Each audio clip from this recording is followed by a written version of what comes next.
বাংলাদেশে সম্প্রতি ব্যাংক একীভূতকরণ নিয়ে সবচেয়ে বেশি আলোচনা সমালোচনা হচ্ছে।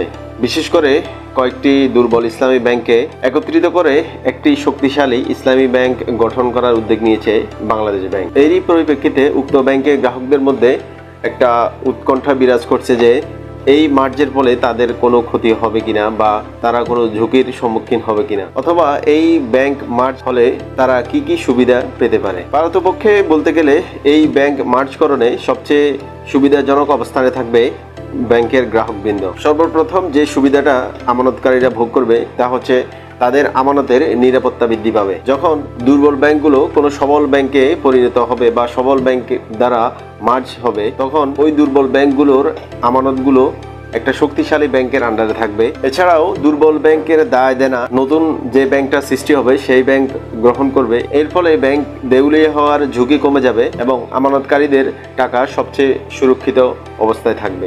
দ্বিতীয়ত যে সুবিধাটা পাওয়া যাবে সেটা হচ্ছে গ্রাহক তার চাহিদা মতো তাদের প্রয়োজনীয় টাকা উত্তোলন করতে পারবে। বর্তমানে যেই সমস্যাটা সবচেয়ে বেশি দেখা যাচ্ছে দুর্বল ব্যাংকগুলোর মধ্যে, তারা গ্রাহকের চাহিদা মতো টাকা প্রদান করতে পারছে না। যখন ব্যাংকগুলো একত্রিত হবে এবং একটা শক্তিশালী গভর্নিং বডি দ্বারা নিয়ন্ত্রিত হবে, মনিটরিং করা হবে, তারা সবচেয়ে ফোকাস করবে হচ্ছে গ্রাহকের দৈনন্দিন যে চাহিদাটা আছে ওই চাহিদা মেটানোর জন্য। 3 নম্বর সুবিধাটা হচ্ছে বিশ্বাসযোগ্যতা এবং স্থিতিশীলতা বাড়বে। ব্যাংক যখন একীভূত হবে